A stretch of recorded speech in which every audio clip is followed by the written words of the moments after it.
We're going to talk about frizzy hair, heat damage, hair shaft disorders, and silicones. So if you want to start this conversation and if you are ready to receive without offense, then make sure you get your notebooks and something to drink because we're getting into it.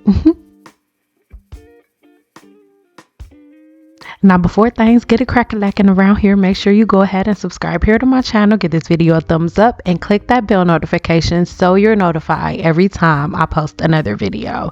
Now, before we get started, I had to detangle my client's hair. It is imperative that you detangle your hair before you wet it, before you break the hydrogen bond in the hair. All right. Now, there are 3 bonds that hold your hair together, and the one temporary bond that holds your hair together is the hydrogen bond. And once water is added to the hair, the hydrogen bond breaks. And if one bond is broken, the hair is not at its strongest, it's at its weakest. And you never detangle the hair when it is in its weakest state. It is the fastest way to mechanical damage, the fastest way. And we'll go a little deeper into that in a video coming soon. The first product that I used on her hair was a clarifier. Now, OLAPLEX 4C was not out when this video was filmed, but it is my favorite clarifier. I then followed up with OLAPLEX number 3. And after we did OLAPLEX number 3, I did give her a deep conditioning treatment. Okay, so after the deep conditioning treatment was all rinsed out, then we are following up with our leave-in conditioner for the blowout. Your leave-in conditioner is your heat protectant for your blow dryer. All right, check the video linked in the description box below where I break it down in detail and actually give you visual proof so you can, take that and put it in your pipe and smoke it. So now at this point, you guys, I need you to understand how important it is for you to understand the breakdown of the human hair shaft. Now, most people, if you go to see a good cosmetologist, she gives you a clarifying shampoo to start off the silk press process. This is to get rid of a lot of the dead skin that is on the scalp and any buildup that you can possibly have on the hair shaft, right? So the dead skin on the scalp and the hair shaft. So that way I have a clean canvas to deal with. But I need you guys to understand that the hair is not just this one-sided thing. Your hair shaft has multiple layers. All right, you have the cuticle, which is the very top layer of the hair shaft. You have the cortex cell, you have the cortex, and the medulla. Not everyone has the medulla, but this is the human hair shaft. Now, when we're talking about the cortex, that is where your melanin lives. If you get your hair colored, if you get your hair lightened, I'm going into the cortex and I'm removing pigment from the cortex. I'm removing melanin. If you get a relaxer, I'm going in and I'm taking out sulfur to sulfur protein linkages. And if you get it curlier, I'm going within the hair shaft and I'm putting more protein sulfur to sulfur linkages within your hair shaft to make your hair curlier. That is the way that the hair works. And damage happens when the cuticle is not closed properly after color services, right? So what most people don't understand, even if you've never had any chemical services, you can have extreme mechanical damage to the hair shaft. And most women who wear their hair naturally curly have hair shaft disorders that look like this. But if you've been doing things like the lock method, or if you put something heavy like coconut oil on the hair shaft, you don't know. A slit like this is going to be completely full with the lock method, or with a method that causes you to layer product on the hair shaft. But then when you go in to see a licensed cosmetologist like me, the very first thing I am going to do is clarify your hair shaft. I'm going to clarify and remove dead skin from your scalp so we could start with a clean canvas, because me not doing that is like the equivalent to Picasso trying to create a masterpiece on top of a painting that already has a whole bunch of drawing and colors on it. No, you need a clean canvas. And what happens when most people get heat damage when they go into a hair salon, or when they blow dry or flat iron their hair for the first time, you've been doing all of these team natural styles, you've been combing your hair wet, and you've been causing all of this mechanical damage, making holes and slits within the hair shaft. And you have different hair shaft disorders that look like this under an electron microscope, but you don't know that, and it doesn't feel that way, because when you are doing your different team natural styles, your hair feels freaking amazing and it looks amazing. and it looks full. That's why they teach you to layer products on top of it, so you can't see the true reality of your hair. You can believe that having your hair straightened is bad. You can believe that having your hair blown out is bad, so you'll never do it. Because the second that a woman actually says, you know what, let me go see, and they come and they sit in my chair or a cosmetologist like me, and they see the true length of their hair, and they see how they don't really have as much density as they think they do, and they see the end result of searching and destroying and pulling out all of those single strand knots. Once they see the result and the hair shaft disorder that it caused, then they completely change their ways and they stop using all of these different products. And if you stop using all of these different products, then guess what? They're not making as much money as they were making before. Because once my clients only have a set regimen, they're only buying shampoo and conditioner once every 3 months instead of buying 2 or 3 bottles of shampoo and conditioner every week. These are things that I really need y'all to think about. So when we're talking about flat irons and blow dryers being the devil, that's not true, you guys. But if you have hair shaft disorders that resemble the ones that are on the screen right now, and then you put a blow dryer to your hair, absolutely is going to damage it.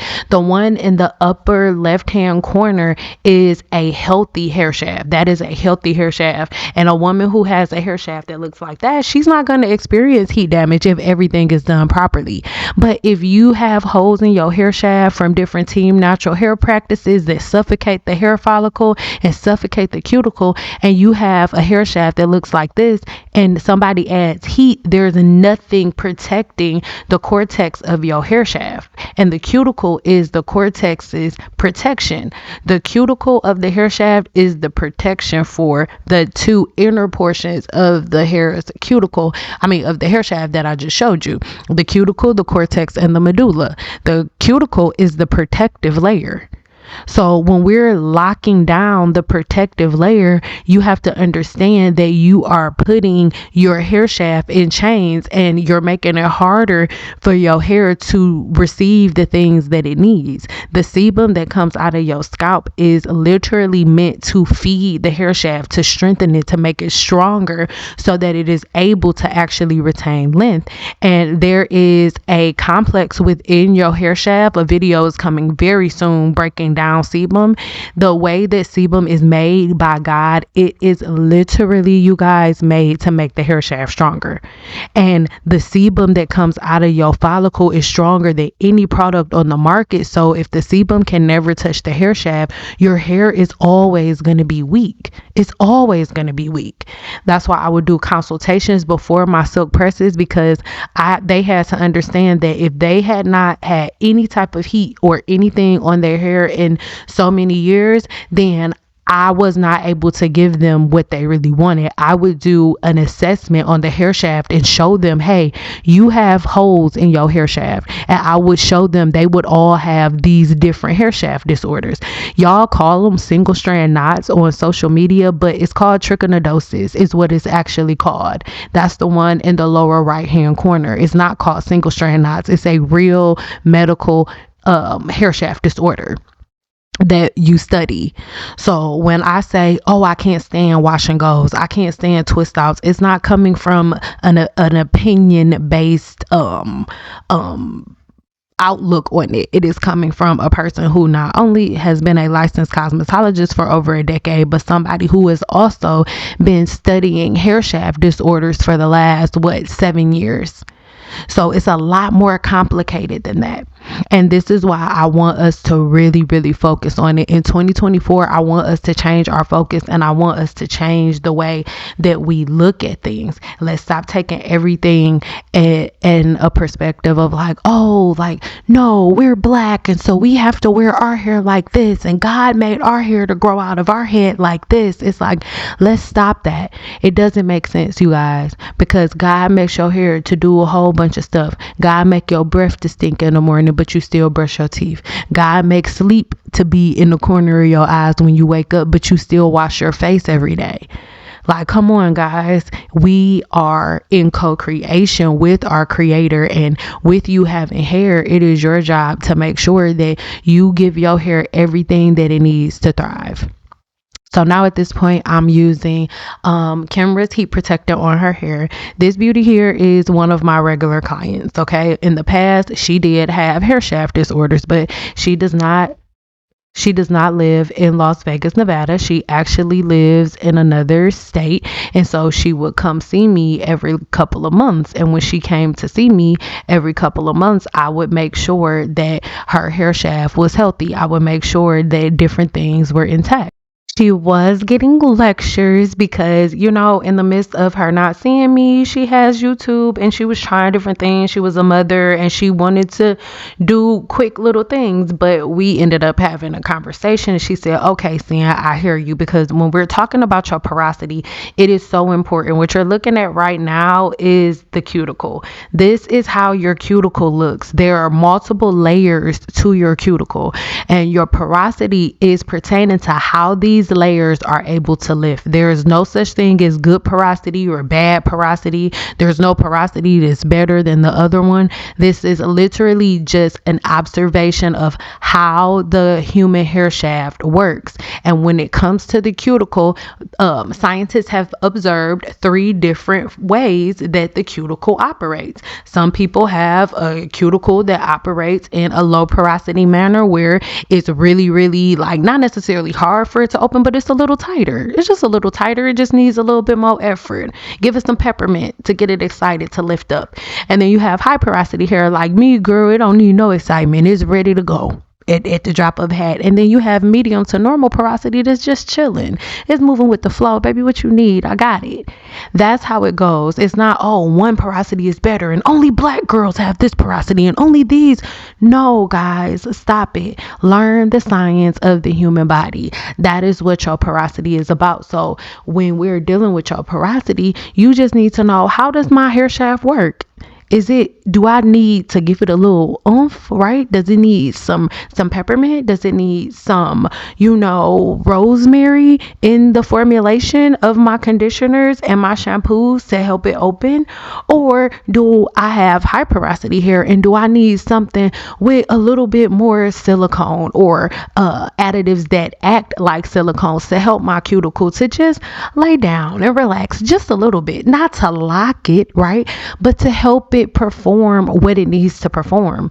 And that's why you need to know, what is the purpose of the cuticle? Well, the purpose of the cuticle is to release and receive, for the hair shaft. It releases things that the hair shaft no longer needs, and it absorbs moisture from the environment. Your hair does not contain any moisture. It doesn't hold any moisture within itself. And the more moisture you force your hair to hold, the more the hair shaft breaks down. That's where hydrofatigue comes from. Right? So the more water you try to force your hair to hold, like sleeping in conditioner or walking around with wet hair, you'll notice that your hair will become weaker and weaker and weaker. Because the thing that confuses a lot of people, they think just because their hair is long that it's healthy, and that's not true. Because you can have long, weak hair. If you've been doing the lock method, your hair it may be long, but all somebody got to do is walk past and poot, and all your hair gonna fall out because it's so weak. Sebum has not been able to fortify your hair shaft. You can't do anything with it. You have to ask yourself, why is there certain groups of women that can wrap their hair in tight ponytails or wear their hair in tight braids and never have breakage and don't have a problem with length retention? This is a question that everybody needs to ask themselves, right? So when we're talking about frizz occurs when the hair strands gain or lose electrons, creating an imbalance in its charge. This change or imbalance results in an electric field around the hair strands, causing them to repel each other, and that's where the frizz comes from. This repulsion between individual hair strands leads to the characteristics of frizzy appearance, and the strands stand up and stand apart due to the static charge. So the movement of the electrons within the hair create an electric charge that cause the strands to push away from each other, resulting in what you see when your hair is frizzy, right? And this is what frizzy hair is about. So it's so funny when the whole Team Natural community came out, right before Team Natural, it was like, no, serums are bad, and silicones are not serums, silicones are bad, it's BS. It was one of the conduits to introduce all of the other products that you guys have been using for all of these years, but I've never stopped using silicones. There was a certain additive within silicones that was outlawed in other countries, but it is not the same silicone that we're talking about in the hair salons, which is why it's not illegal in the States, right?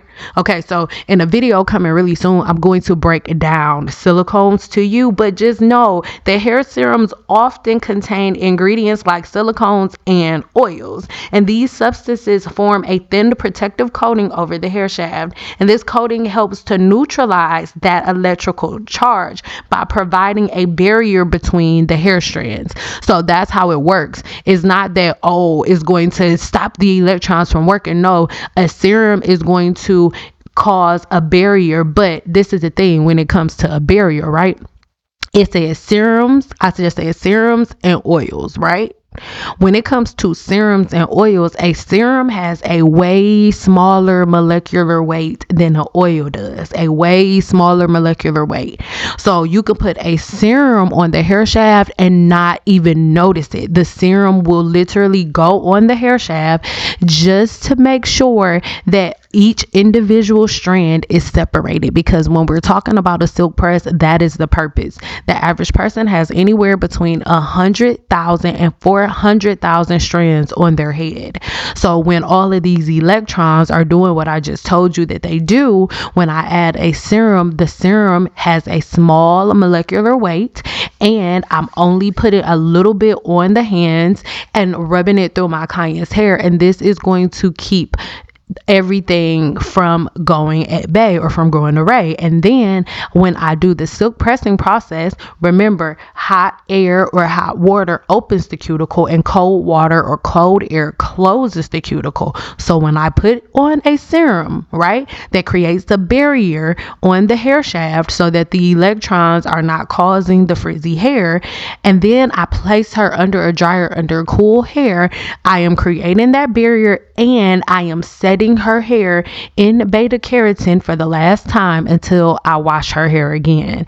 That is how the silk press process works scientifically. So if you're a person who is doing silk presses all the time at home and you can't get it right, you guys need to practice. I know that a lot of cosmetologists or a lot of hairstylists online make it look really simplistic, but it's not that easy. And to be honest, the way that I just broke it down, nobody wants to sit there. When I was doing this video is about 5 years old, right? The day that this video was originally uploaded to YouTube, y'all, I had did at least 9 people that day. And I didn't even do a voiceover to this video. It was only music over it because I only had enough energy to like edit the video and then post it. That was it.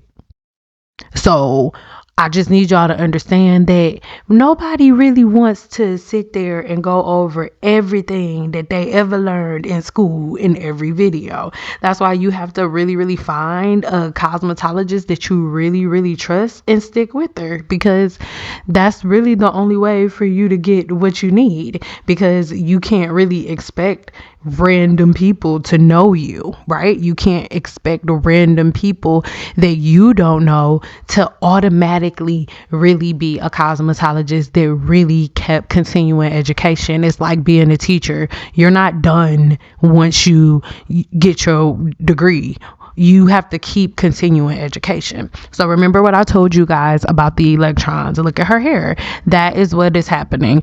The electrons in her hair are causing her hair strands to repel against each other. So now I am going to go ahead, bend her ends under.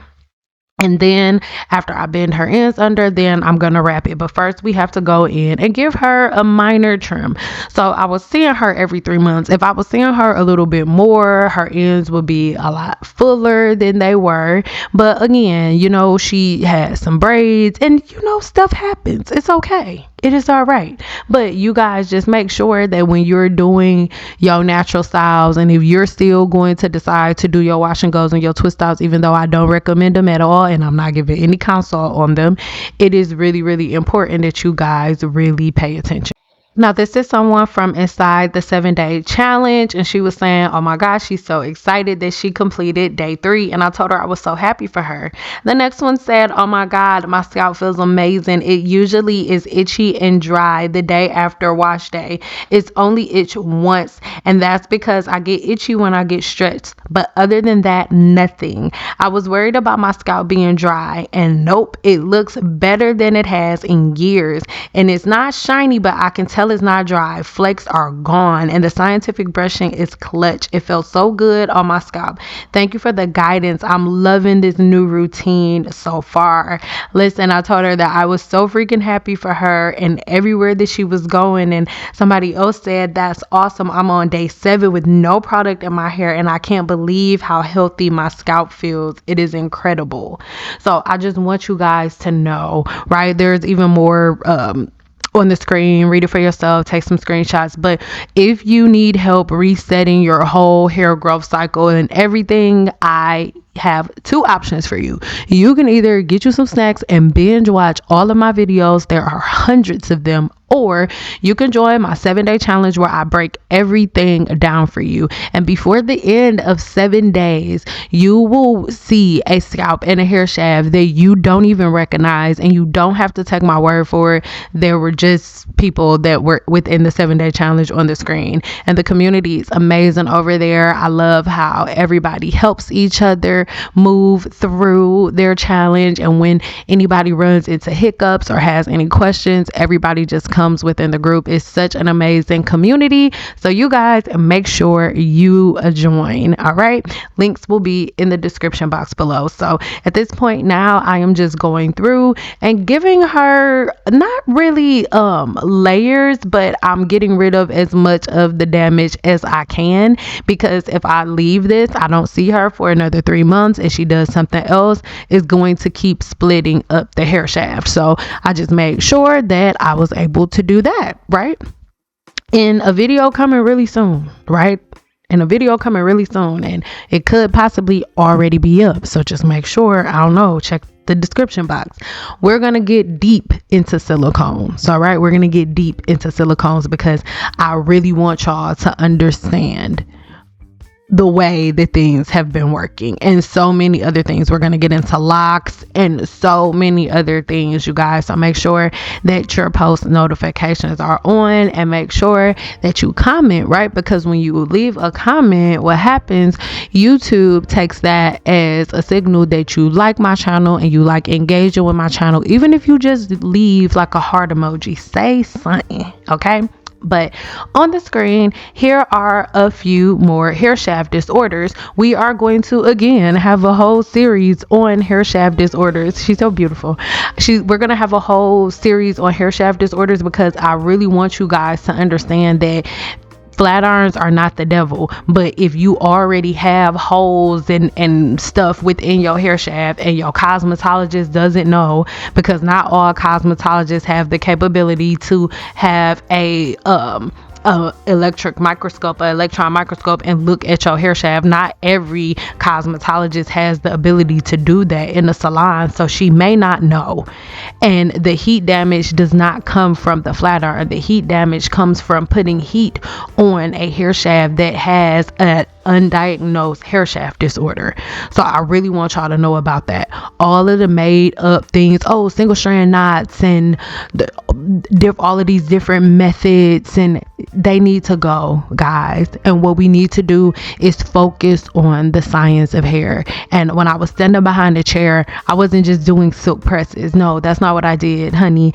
I was somebody who was behind the chair that was curing mold multiple hair shaft disorders on a regular basis. It was not just about how cute my client's hair looked, or if whether or not they're a black woman who's wearing their hair curly or straight. No, my love, when clients sat in my chair, I assessed their scalp, I assessed their hair shaft, and I looked at their hair shaft to see if or if not they had a hair shaft disorder. And depending on what I saw, I showed them whatever I saw. And then once they had the information, we made the decision together on what our plan of action was going to be to heal their hair shaft disorder before it moved to the follicle and became a scalp disorder, because that happens. Once the hair shaft splits all the way up, it is still attached to the follicle, and it will split within the follicle, you guys. So I love you so much. Make sure that you leave a comment below and let me know if whether or not you've learned anything in this video today. All right. And again, make sure you give this video a thumbs up. Make sure you click the bell notification and leave some comments below, so that way you will be notified when we have our next video on the silicones, because we're going in and somebody granddaughter gonna be mad. I love you guys so much. Until my next video, keep it saucy.